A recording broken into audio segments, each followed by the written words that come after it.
നാട്ടിലൂടെ ഏറ്റവും അനുഗ്രഹകരമായി നടക്കുന്ന ഒരു ഗുരുത്വമുള്ള ശുശ്രൂഷയായിട്ടാണ് ഇത് തുടങ്ങി വെച്ചതും നിലനിന്ന് പോകുന്നതും. എന്നാൽ കാലം മാറിയപ്പോൾ നമ്മുടെ പരിഷ്കാരങ്ങളും കാര്യങ്ങളുമൊക്കെ ഇച്ചിരി കൂടി വന്നപ്പോൾ ഇതിപ്പോൾ ഒരു ഫോട്ടോഷൂട്ട് പരിപാടിയായി മാറിയിട്ടുണ്ട് എന്നുള്ള ഒരു വസ്തുതയും ഈ സമയത്ത് ഞാൻ പറയാൻ നിർബന്ധിതനാണ്. കാരണം ഈ ചടങ്ങ് കാലങ്ങൾക്ക് മുമ്പ് നടത്തിക്കൊണ്ടിരുന്നതിൻ്റെ അടിസ്ഥാനം ഒരു കുഞ്ഞ് ഒരു സുപ്രഭാതത്തിൽ 10, 30, 10, 25 വയസ്സുള്ള മണവാളനായി ഇങ്ങ് പ്രത്യക്ഷപ്പെടുകയല്ല. ഒരു കുടുംബത്തിൽ ഒരു ദാമ്പത്യ ജീവിതം ബലിപീഠത്തിൻ്റെ മുമ്പിൽ നിന്ന് കൂദാശയിലൂടെ ആരംഭിക്കുന്ന ആ ദമ്പതികൾക്ക് ദൈവം കൊടുക്കുന്ന സമ്പത്തുക്കളുടെ സമ്പത്തെന്ന് പറയാവുന്ന വലിയ സമ്പത്താണ് പുത്രസമ്പത്തായ ഒരു കുഞ്ഞ്.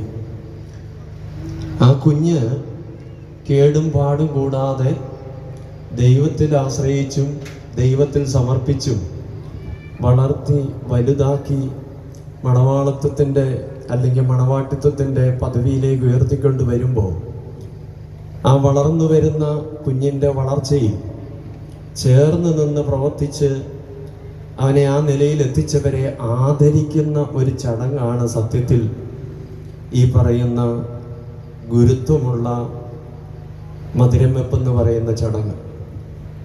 അതുകൊണ്ടാണ് ഈ ചടങ്ങിൻ്റെ മുഖ്യ കാർമ്മികത്വം വഹിക്കുന്നത് നൊന്ത് പ്രസവിച്ച അമ്മയാണ്. അമ്മയാണ് പ്രധാന കാർമ്മിക. കാരണം ഒരു വ്യക്തിയുടെ ജീവിതത്തിൽ ഏറ്റവും അവകാശം വളർന്നു വരുന്നതിൻ്റെ പൂർണ്ണ അവകാശത്തിൻ്റെ ഒരു വലിയ പങ്കും നൊന്ത് പ്രസവിച്ച അമ്മയുടെ അവകാശമാണ്.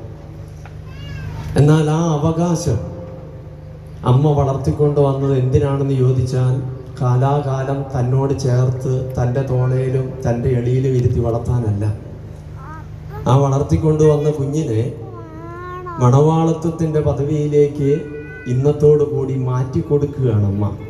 അതുകൊണ്ടാണ് അമ്മയാണ് ഇന്നത്തെ കാർമ്മിക എന്ന് പറയുന്നത്. ആ ചടങ്ങെല്ലാം അതിൻ്റെ ഭാഗമാണ്. അങ്ങനെ മാറ്റിക്കൊടുക്കുന്നതിൻ്റെ പിന്നിൽ ഒരു രഹസ്യമുള്ളത്, ഇന്ന് വരെ അമ്മയ്ക്ക് അവകാശപ്പെട്ട മകൻ നാളെ മുതൽ 50-50 അമ്മയുടെ മകനും മറ്റൊരു പെങ്കൊച്ചിൻ്റെ ഭർത്താവുമായി മാറുകയാണ്. അപ്പോൾ ആ സ്ഥാനത്തേക്ക് പ്രമോഷനാണ്. അത് പ്രൊമോട്ട് ചെയ്ത് വിടുന്നത് അനുഗ്രഹിക്കപ്പെട്ട ആളെന്ന നിലയിൽ അമ്മയാണ്. അതിനുശേഷമാണ് 5 കർമ്മങ്ങളാണ് ഇവിടെ നടക്കാൻ പോകുന്നത്. ഒന്ന്, മണവാളനെ ശുദ്ധീകരിക്കുന്ന ചടങ്ങ്. അതാണ് ആദ്യത്തെ വാ കഴുകുക എന്ന് പറയുന്നതിൻ്റെ അർത്ഥം. അതാണ്.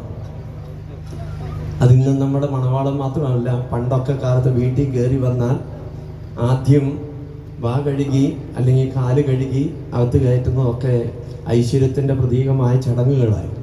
അതിൻ്റെ പ്രതീകമാണ് വാ കഴുകുക എന്ന് പറയുന്നത്.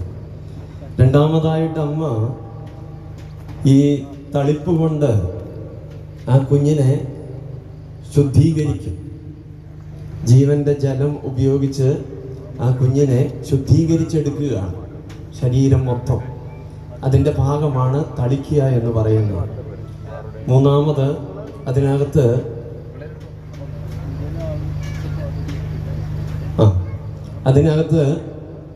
അന്നം. പണ്ട് നെൽമണികളാണ്, ഇപ്പം നമ്മൾ അരിമണികളിലും. ഐശ്വര്യത്തിൻ്റെ പ്രതീകമായ അന്നം അത് കയ്യിലെടുത്ത് മകൻ്റെ മണവാളൻ്റെ നെറ്റിയിൽ കുരിശടയാളമിട്ട് അനുഗ്രഹിക്കും. അത് കഴിഞ്ഞ്